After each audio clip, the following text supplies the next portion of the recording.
বিসমিল্লাহির রহমানির রহিম। এখন আমরা সন্ধি বিচ্ছেদে সূত্রসমূহ থেকে নিয়ম 2 আলোচনা করব। আমি এর আগে গত ভিডিওতে নিয়ম 1 আলোচনা করেছি, এখন নিয়ম 2 আলোচনা করব। আপনারা যদি কেউ নিয়ম 1 না দেখে আসেন তাহলে আমার এই ভিডিও ডেসক্রিপশনে নিয়ম 1 এর বিস্তারিত পেয়ে যাবেন। নিয়ম 2 ব ফলা। এখানে যদি কোন সন্ধিতে সন্ধি শব্দে যদি আমরা ব ফলা লক্ষ্য করি, যদি ব ফলা মানে কি ব ফলা থাকে, সেই ক্ষেত্রে আমরা হ্রস্বকার অথবা দীর্ঘকার ব্যবহার করব। তাহলে কি যদি কোন শব্দে আমরা ব ফলা লক্ষ্য করি, সেই ব ফলার পরিবর্তে হ্রস্বকার অথবা দীর্ঘকার ব্যবহার করব। যেমন এখানে স্বাগত, তাহলে এই ব ফলাটা কার সাথে রয়েছে? দন্ত স সাথে রয়েছে। তাহলে যেহেতু দন্ত স এর সাথে ব ফলা রয়েছে, তার মানে কি এই দন্ত স জন্য আমরা একটা হ্রস্বকার ব্যবহার করবো। তাহলে লিখবো সু সু। এখানে যে আ আছে মানে আকার রয়েছে, এই আকারের জন্য আমরা একটা আ ব্যবহার করবো, আ। তারপর হলো গত, তার মানে কি সু যোগ আগত, এটা হলো স্বাগত এর সন্ধি বিচ্ছেদ। তাহলে আমরা বলবো স্বল্প, তাহলে যেহেতু দন্ত স সাথে ব রয়েছে তাহলে বলবো সু যোগ। এখানে লয় পয় তো আমরা দিতে পারবো না, তাহলে আমরা বলছি যে যদি কোনো শব্দে না থাকে, মানে শব্দের মাঝে কোনো বর্ণ না থাকে, সেক্ষেত্রে আমরা অ ব্যবহার করব। তাহলে কি অ প, তার মানে কি স্বল্প, সু যোগ অল্প, তাহলে কি আসলো স্বল্প। এরপর হলো স্বস্তি স্বস্তি, তাহলে আমরা বলবো সু দন্ত স রুসুকারে সু যোগ অস্তি, তার মানে কি স্বস্তি। এইভাবে আমরা অনিত অনিত শব্দটি আমরা বলবো অনু, কারণ এখানে ব ফলার পরিবর্তে আমাদের হ্রস্বকার ব্যবহার করা হয়েছে। তাহলে অনু, তাহলে এই যে হ্রস্বইকার এর জন্য আমরা হ্রস্বই ব্যবহার করব, তারপর আমরা ত দিব।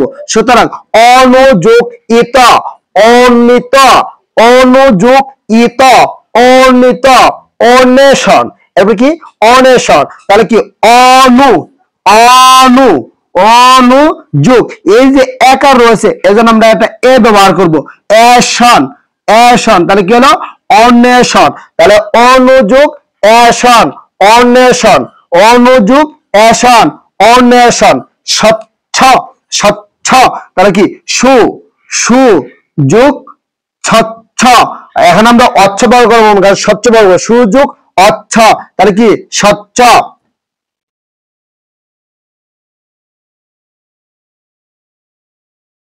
স্বচ্ছ, তাহলে সুযোগ অচ্ছ স্বচ্ছ। মনন্তর, আমরা এই মনন্তর, তাহলে কি ব ফলা রয়েছে ময়ের সাথে, তাহলে মনু মনু মনু, কারণ নয় নিচে হ্রস্বকার, মনু যোগ অন্তর মনন্তর। এভাবে আমরা পশ্চাৎ পশ্চাৎ পশু, তাহলে কি পশু যোগ আচার, এখানে আ, তাহলে কি আ যোগ চার, তাহলে কি তাহলে আচার, পশু যোগ আচার পশ্চাৎ। পশ্চধাম পশ্চধাম, তার মানে কি পশু পশু পশু যোগ অধম, তাহলে কি পশ্চধাম, পশু যোগ অধম, তাহলে কি পশ্চদম। এবার অন্যয়, এখানে কি অন্যয়, অনু অনু অনু যোগ অয় অন্যয়, অনুযোগ অয় অন্যয়। অন্বেষণা অন্বেষণা, তাহলে কি অনু অনু যোগ এষণা, অনু যোগ এষণা, কারণ অনু দন্ত ন নিচে ব ফলা, এজন্য অনু, একার জন্য এ, তারপরে কি সনা, তাহলে কি অনু যোগ এষণা অনুসনা।